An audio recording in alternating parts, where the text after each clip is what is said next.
Welcome to the Popish Plot. I'm Nate. And I'm Mike. And today we're here with a sort of different kind of a piece than what we usually do. We're stepping out into the unknown. So we're trying something a little new.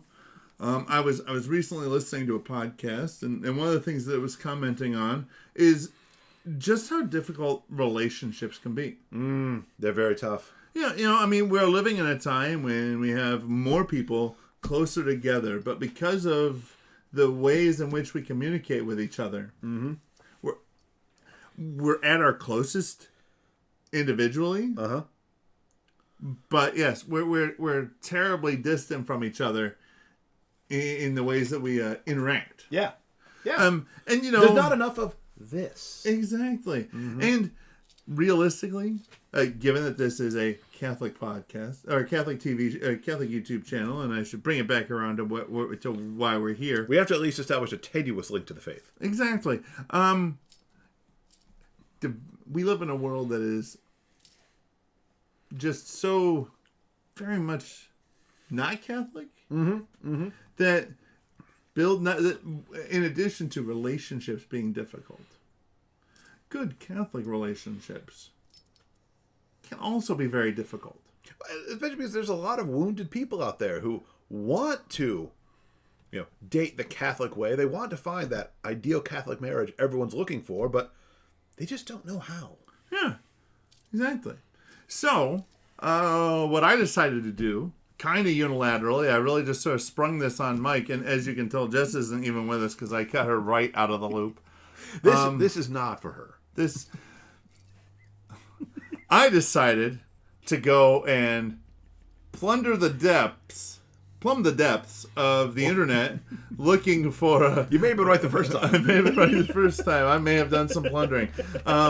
Go looking on the internet for dating advice questions. And it occurred to us, Nate and Jess, despite their relative youthfulness, have been married for quite a long time.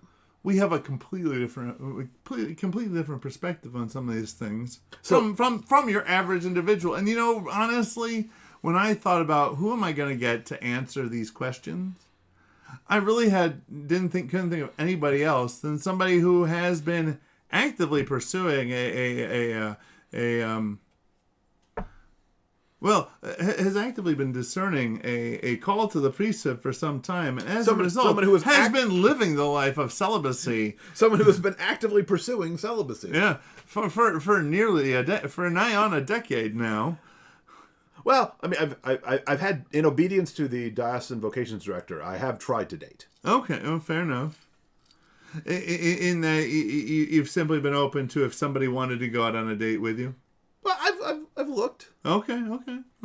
Just making accountability partner here. Just looking out for you. So, anyways, what better person to provide Catholic individuals who may be looking for questions who may have questions on how to go about starting and or fostering deeper Catholic romantic relationships than somebody who has at present little to no interest in a romantic relationship. Here we go. So here we go. Mike has not really had a chance to look over these questions. I'm just kind of throwing them at him. Question number 1. Hello, puppers. From Anonymous. These are all going to be from Anonymous because I basically took them off of the internet. But perhaps just plunder the internet. Perhaps some people might have questions afterwards that they would like to send to us so we can do more of these episodes. I would be willing to honor their anonymity as well if they wanted. Absolutely. So question number 1. Whenever I want to ask someone out, I get nervous and end up not following through. What do I do? You should stop that. So, you're made in the image and likeness of God. His love sustains you in being. Confidence is the key. Once you learn to fake that, almost anything becomes possible.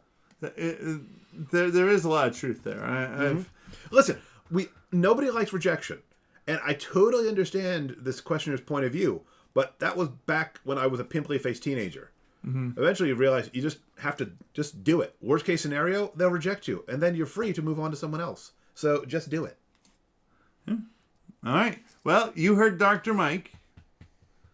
I'm giving you an honorary doctorate. Hey, I'm not a medical doctor, but I am a teacher. Therefore, Yep.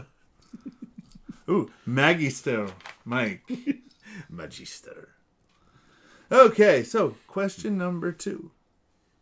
This one's sort of in the same vein. We're just sort of moving our way through the relationship, if you will. First, you were just afraid to even ask. Now I was just afraid to even ask. Next question is it a right time to tell someone how I feel about them? Yes. All right. There is a right time to do that. What can you tell us about that time? They didn't ask that. That's fair. You are correct. Before they marry someone else. Yeah, no, that's solid. So yes. So the follow-up question, I suppose, is, and what is it? So before they marry someone else. Before they're off the market. Yep, but This is not difficult, people. this is not difficult. People are overly complicating these things. It does seem, but to be honest, from some of the questions I found, yeah, it really does seem like people are overcomplicating this. First of all, they don't actually ask in weddings, does anyone have any reason why these two should not be wed? That's just a movie thing. And also, after all the time and money put into a wedding, you do not want to be the person who breaks in the back and says, but I'm the one who really loves you. So before any of that. Yeah, definitely before that. Once they get to that stage, even if you still love them, you keep your mouth shut. Yeah, no, that's okay. All right. This one's going to get a little bit trickier. Ooh, okay. I can do this. A little bit tougher. There's some real consequences involved in this next one. My confidence is bulletproof. All right. Question number 3. I have feelings for my best friend's ex. What do I do? Well, the rule here is very, very simple.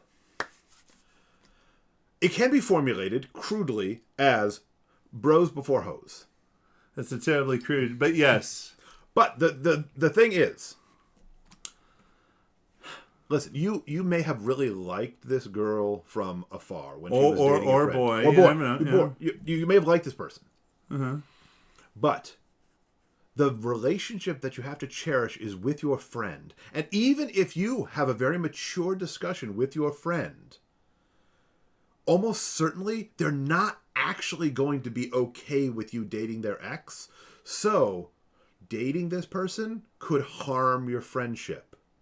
And friendships are rare and beautiful things. So cherish that friendship and find someone else. Cherish is the word I use to describe. Yeah. I do like the association. Yeah. No, if I may interject. Please do. I am not Magister Mike, but I think I would have to agree with you on this one. Of course you do. Of course I do, because you are the expert on this sort of a matter. And you're a very bright and discerning fellow. Exactly, but especially because, realistically speaking, if that other person was going to be that special someone, they're going to be your best friend. Your other best friend and your best friend have now got this weird connection between them. And that's not fair to them. And that's not fair to them. And to be honest, depending on how it all ended up, it may not be fair to you. You might always harbor the suspicion that maybe they weren't quite so unfriendly when they became unfriendly. Just avoid the whole mess. Yeah. Find someone else. Yep. All right. That was solid. You took that. You chose to answer that with the answer I wasn't expecting you would go with, but the B's before H's. Yeah. You thought I would zig, but I zagged. You zagged, yeah. Listen, and I'm not actually denouncing anyone as an H. That's the expression. Best friends before ex-friends, right? Hey, that's good. Besties before exes. All right. So, question number 4. We're now a little further into the relationship land. Things have gotten real. Things have gotten real and have then become unreal. Ooh. Yeah. Okay. All right. I'm using my thinking fingers. Yep. So, question number 4. I'll stroke my beard in a knowledgeable way. I was in a long-term relationship that ended recently. Yes. How do I get back out there? Well, the first thing you have to do is you have to take an adequate time to heal. And I learned this essentially from Sports Night back in the late 90s. The longer the relationship, the longer the time that you have to just be off the market. One problem a lot of people get into, they get into real trouble trying to get back on the horse too quickly. Yeah, they're seeking the rebound. Yeah, and that's only going to end up hurting you. And possibly whoever you rebound with. And almost certainly hurting whoever. Now, or, worse, somebody who's just purely looking to use you and just all kinds of bad, terrible things happen. It's okay to hurt. I know that it's painful, but if you're in a relationship for a really long time and then it ends, it's good to mourn that relationship. It was a significant part of your life for more than just a passing season. So, take the time to be sad and to heal. Because the worst thing you would do is just throw yourself into another relationship when you're not ready. Because, as Nate points out, you'll not only end up getting hurt yourself, but you'll end up hurting the person with whom you have that rebound relationship. So, I would recommend, if the relationship lasted, a couple of years, take at least, a full month for every year that you were together. Maybe 2. So, when Jess and I got married,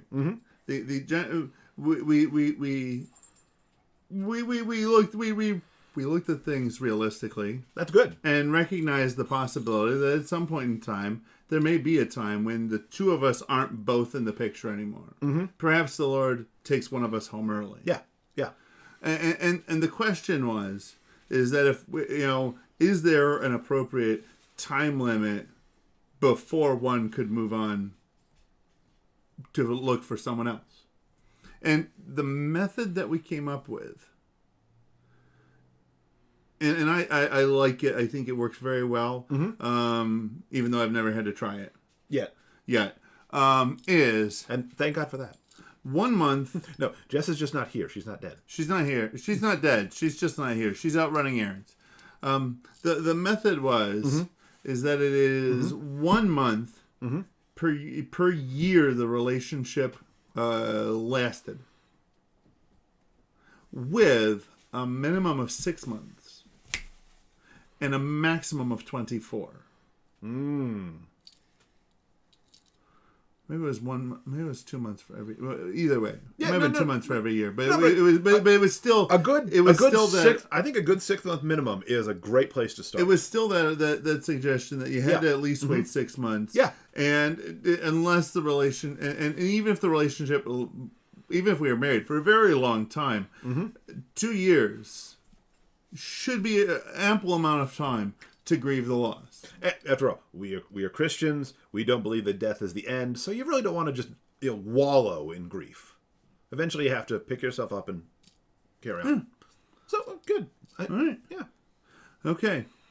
So, the last question for this episode. Perhaps we'll have more episodes like this. Perhaps you might want to. Perhaps you might want to help make more episodes like this. It's question number 5. We're now in a relationship that clearly has been going on for some time. Because I feel like my significant other doesn't have time for me anymore. What do I do? Your significant other doesn't have time for you anymore. Or at least that's the way they feel. Yeah. Well, the thing to do is get married. Because that's not going to go away. That's not going to change. So just, formalize that puppy and, move forward. You're already basically living the married life. You might as well get the benefits. Okay, that was a take on that question that I hadn't considered.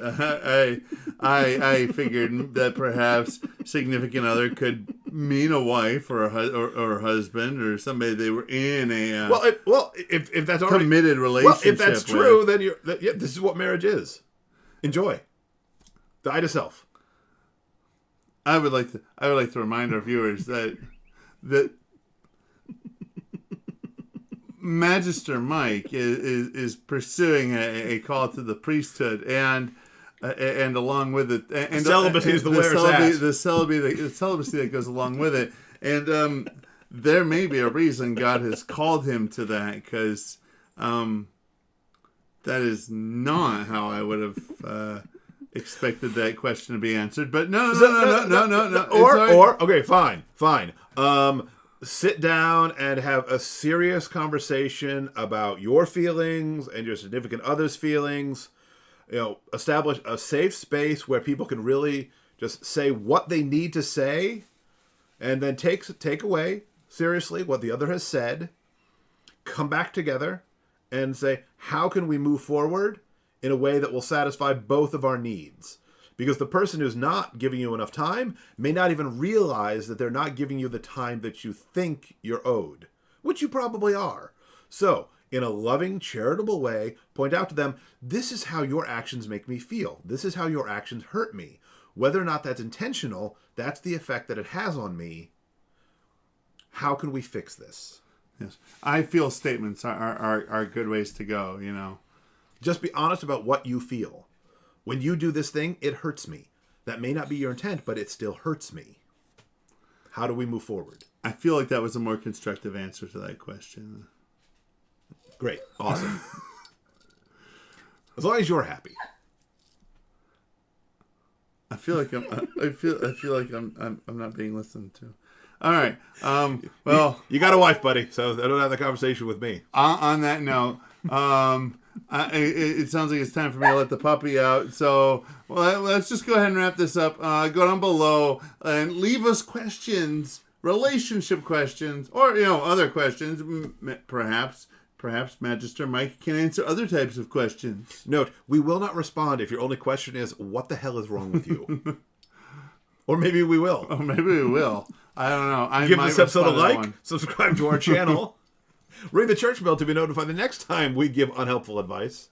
And until then, remember to live your faith, love your faith, and share that love.